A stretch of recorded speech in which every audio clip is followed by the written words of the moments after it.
Hey there, folks. Welcome on into another episode of WRAL Triangle and Two. I'm Luis Fernandez. He is Mark Bergin. This is the NBA Draft edition that's coming up later this week. Mark, you were just saying NBA Draft's one of your favorite nights.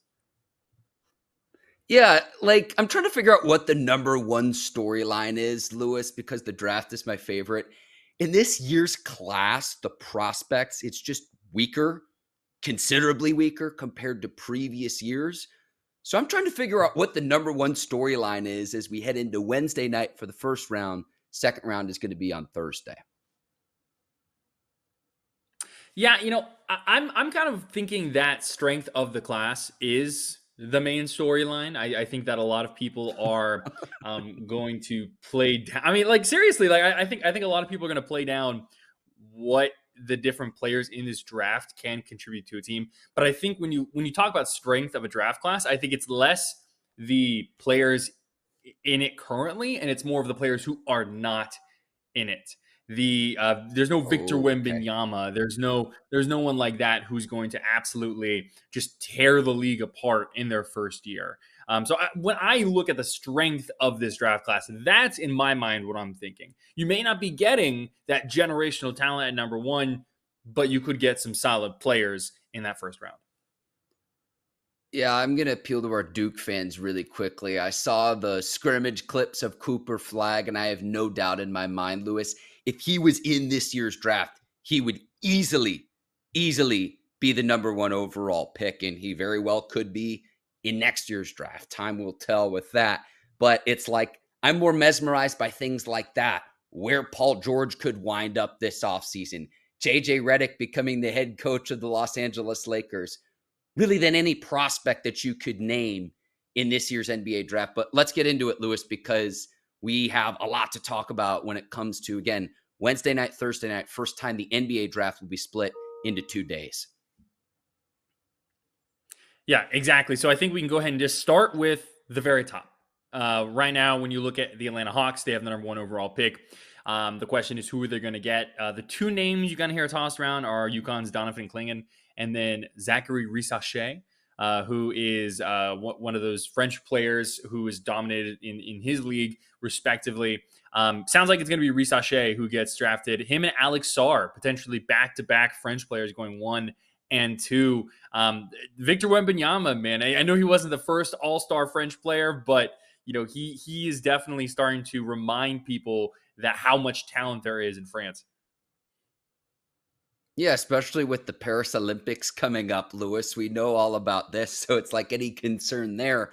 But you could call me being a casual fan and saying I watch way too much March Madness. I know what Donovan Clingan can be for an NBA team, that rim protector, someone who's a solid rebounder, someone who almost plays a Tyson Chandler type role on the defensive end.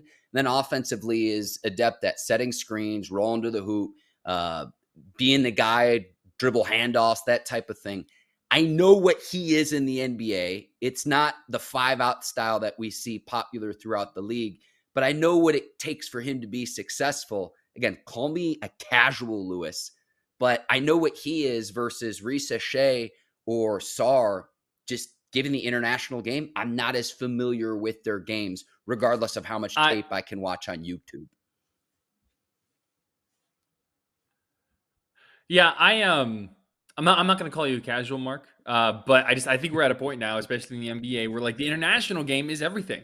With the best players in the NBA, we remove the Jason Tatums, the Anthony Edwards, top American players. So many of them are international guys, whether it be Canada or Serbia or France.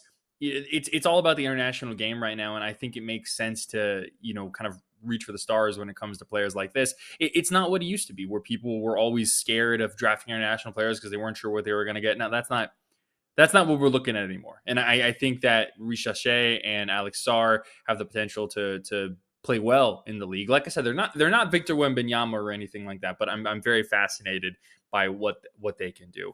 But let's go ahead and turn now to some of the local folks here, Mark. We're going to start with we're going to go through this in the order of operations, where it looks like these players are going to be going from top to bottom. And the number one local guy off the board is most likely going to be Duke's Jared McCain. Yeah, sharpshooter. I know what he brings to the table. Prospect out of California, playing at Duke, can light it up from deep.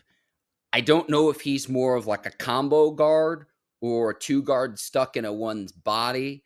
If he is required to play point guard, the separation I worry about a little bit, but someone who can space the floor, who might not be your traditional point guard, but also is a sound defender. And then the thing I really liked about him this last season, Lewis, is his ability and willingness to rebound down low, even against bigger players. That is a want to.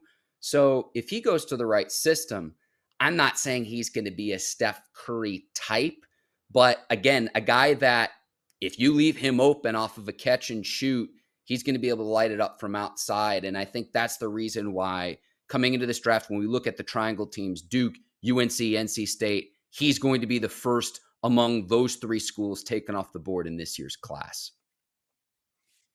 The two teams that I've seen in a lot of mock drafts, which pretty consistently seem to have Jared McCain slotted into them, are Miami at number 15 or Orlando at number 18. Both of those are interesting for a variety of different reasons, right? We see Miami and Jimmy Butler, that whole team, more shooting was always better for them. He could contribute pretty immediately. Jaime Jaquez, we've seen some of like what they've been able to do with rookies there. Very fascinating stuff if that's the route they go. With the Magic, hey, there are a lot of local guys who are on that team currently. The Cole Anthonys, the Paulo Banchero. So like that'll be really interesting. And they desperately need outside shooting. Jared McCain, he's a little bit on the smaller side for a guard in the NBA, but you hinted at it there, Mark. What he's able to do from a kind of like what he plays much bigger than he actually is. The way he crashes the boards, he's very strong, especially when he finishes. He's a very good, just a bucket, really, is how I would describe Jared McCain's game. He's someone who can attack you in a variety of ways. And one of the ways that John Shire referenced McCain and his abilities last year for Duke was that McCain has like a bit of a gravity around him, which to me is one of the ultimate compliments you can give, especially a shooter. The defense will cave in on him a little bit because they know just how good he can be with the ball in his hands, especially shooting from the outside. So I think Jared McCain is someone who can kind of come in, contribute immediately, and have a very long NBA career. I'm very excited for what he can do. And we're going to go ahead and stick with the Duke folks here. Mm-hmm. Kyle Filipowski, who is someone that I think a lot of people saw as a first-round pick, top 15, maybe lottery type guy. In recent mock drafts that I've been looking at, kind of have him sliding down in the first round a little bit. Your thoughts on Kyle Filipowski's NBA potential, Mark? Yeah, I think late first round, maybe early second round at this point. You like the touch, the pick and pop game.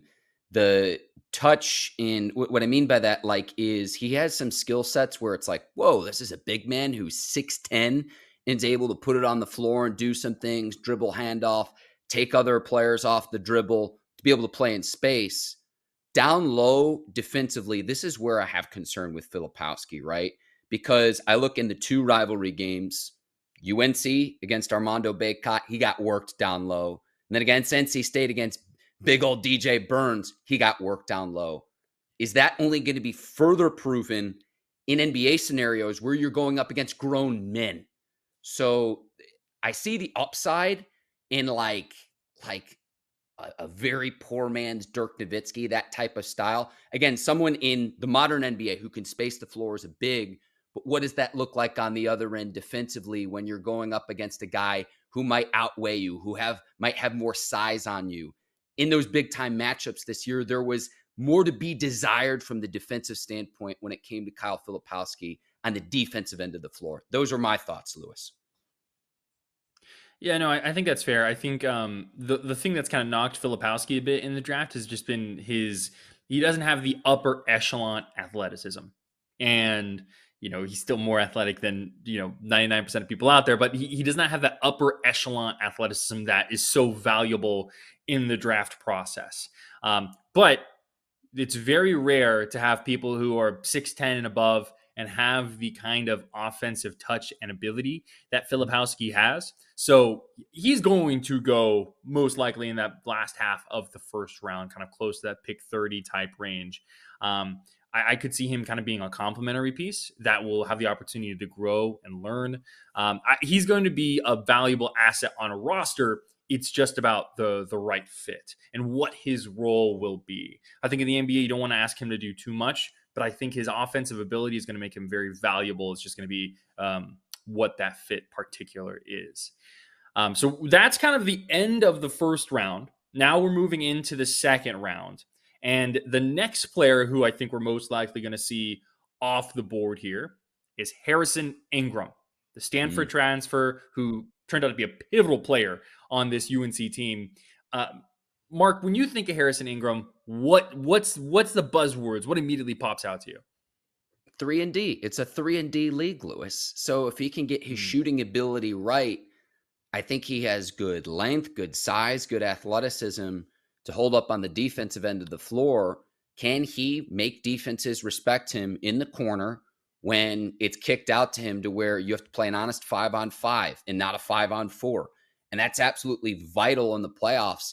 Any team in the NBA is going to want a 3-and-D wing player that can switch on defense and guard multiple positions and that consistently hits open shots. So to me, that's the big thing with Ingram is you have everything else that you want there, but can he consistently hit, catch and shoot jump shots in the NBA? That's what I'm looking at when it comes to Harrison Ingram.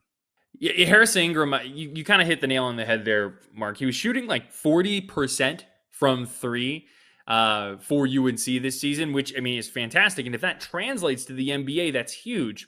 But he wasn't really shooting that well from three at Stanford in the years before. So what does that look like? How does that transition to the NBA? Is it more than just a one-year thing? His free throw percentage and his three-point percentage don't really like go well together. He doesn't, that touch that you would normally associate with shooting well from three, you would assume would translate over the free throw. Not the case there. So how does all of that kind of come together? You mentioned his defensive abilities. He's got a 7-foot wingspan, which I really think teams are just going to salivate over. To be kind of his size, playing in that role, being able to disrupt passing lanes like that's going to be huge. And then it's also his ability to facilitate on offense. That's part of what made him so good at UNC, the way they were able to kind of put him in the post, have him go to work, pass the ball around, help keep that offense moving. He was another ball handler for them to have outside of, the folks in the backcourt. So I think that's something that teams will really see potential in.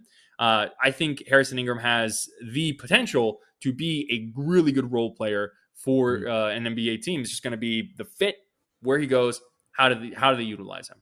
But definitely looking at kind of like that off that first half of the second round. Let me piggyback off that, Lewis, because you mentioned fit earlier with some of the other prospects we were talking about. If he goes to a team with a good shooting coach that can help him of, hey, this is what your role is going to be at the professional level, I think that's going to help him in volume, in droves in the NBA. Now, I do want to ask you this too, Lewis, because we have a few other triangle prospects that could wind up with NBA teams here in the coming weeks. None of these players are expected to be drafted by most draft experts. So we'll see where they wind up with Summer League. But you've got UNC's Armando Bacot. You've got at NC State, the two DJs, DJ Horne, DJ Burns, Mo Diarra. Of those four players, Lewis, if you had to pick one to say, this guy has the best chance of carving out an NBA career, of those four, which are you picking?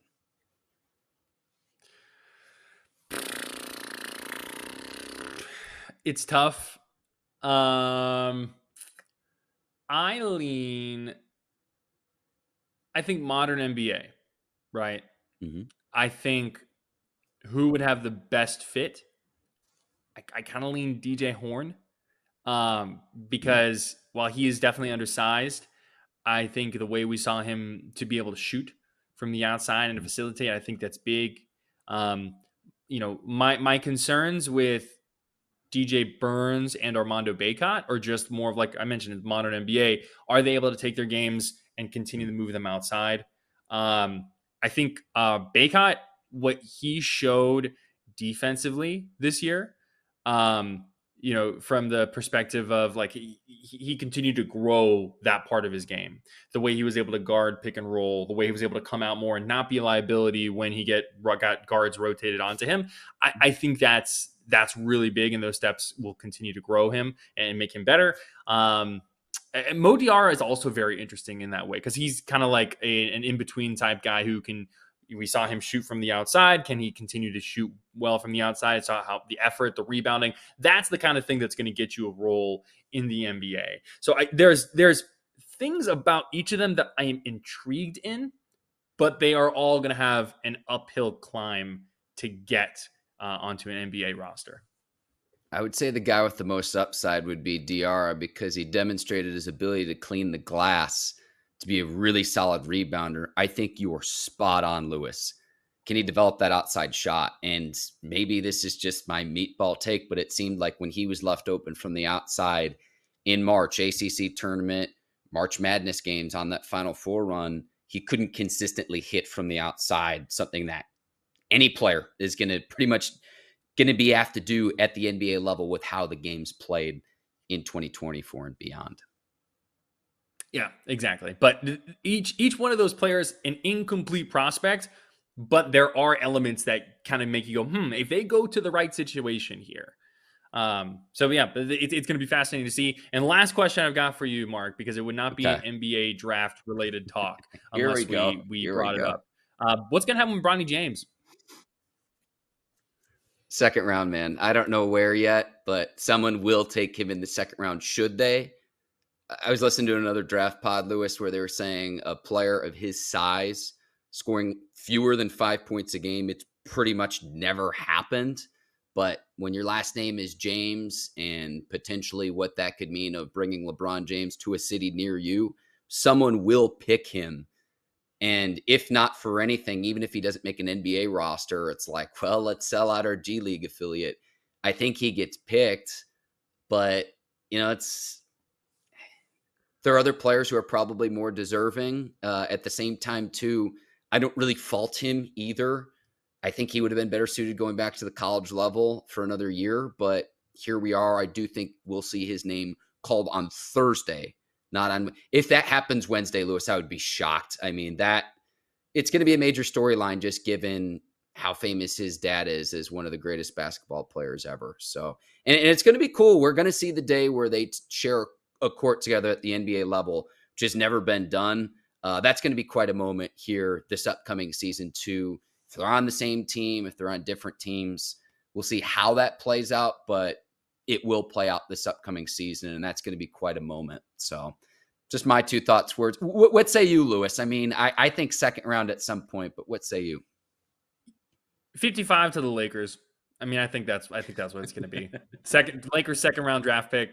I mean, it just makes sense, right? Like, I mean, I'm not a rocket scientist or anything. Like, I'm just, the Lakers get JJ Redick, and now, assuming that makes LeBron happy, assuming he stays in LA, 55 to the Lakers, but that just seems to make the most sense. Can JJ play like 15 minutes off the bench as like a player coach, floor spacer? I've seen a few, I've seen a few memes where it's like, the Lakers can't make it from three and JJ Redick's like checking in type thing. It reminds me of like how, what is it in baseball, right? The reason why the managers wear uniforms is so that they go onto the field. Like, what if JJ just starts coming out wearing like a Lakers uniform, so he has the ability to check himself in if he needs to. He only retired a couple of years ago. I'm sure he could still get up 35% from the outside if they absolutely need him. All I'm saying. Hey, and I will say this for someone's like, when does this ever happen? What are they talking about? Bill Russell, the last two titles he won in Boston, he was not just the star player of the Boston Celtics. He was a player coach. He was the team's coach as well. So it's been a long time, but this has happened in NBA history before. I'm not saying that's going to happen with JJ Redick, but it's funny with all of the fanfare. I don't know if he's going to be good or bad. None of us do. He could be a Steve Kerr type or a Jason Kidd type. We just saw get to the NBA Finals. He could be Steve Nash. We don't know. What I do know when it comes from the Lakers standpoint is you got 4 teams at least that are going to be better than them in the West. You got to make some moves this offseason to help improve that roster as LeBron James is like 40 now, right? Because Minnesota's better than you, Denver's better than you, Oklahoma City's better than you, and Dallas is better than you. So JJ Redick to the Lakers, okay. I'm just kind of like, I don't know what to expect. But what I do know is they have to improve that roster if they seriously want to contend, period. Agreed. Anything else on this NBA draft edition of WRAL Triangle and Two? No, we will have plenty of coverage this week over on WRALSportsFan.com. Again, Wednesday night's first round, Thursday's the second round. So we got primetime coverage Wednesday night. Second round starts at like 4 o'clock Eastern. So it's going to be interesting. I think this is a direct result of the NFL breaking up into multiple days, and the NBA is like, let's just make this a multiple day event as we get into the dog days of summer until the Paris Olympics gets underway. A lot of the trials and pre-trials already underway. So we have you covered over WRALSportsFan.com with all of this coverage, draft, Paris Olympics, a lot ahead in the coming weeks here, Lewis. Couldn't have said it better myself, Mark Bergin. For Mark Bergin, I'm Luis Fernandez. Thank you all for watching or listening to WRAL Triangle and Two. We'll see you next time.